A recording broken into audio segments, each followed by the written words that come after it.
Ito po mga ka-GM, like and share po yung ating mga videos. Isa po itong Ford Explorer 2021 model. Ngayon, sinerbisan po natin ito, no? Bali ito, ituturo sa inyo kung paano siya i-reset yung kanyang engine oil life. Bali dito lang siya, ito yung post button niya, no? Yung minnow, tapos up and down arrow, okay sa gitna, tapos yung back.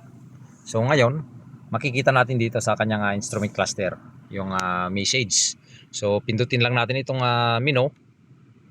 Yan, back natin. Punta tayo doon sa information I.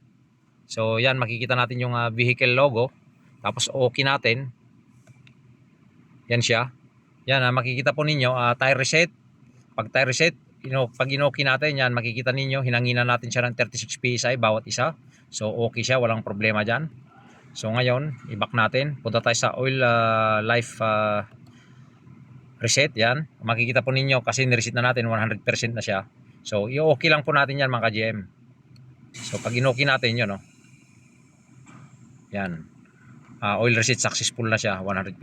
So ganun lang po mga ka-GM ang pag-reset ng engine oil life ng ganitong sakyan sa Ford Explorer 2021 model. Maraming salamat po. Like and share yung ating mga videos.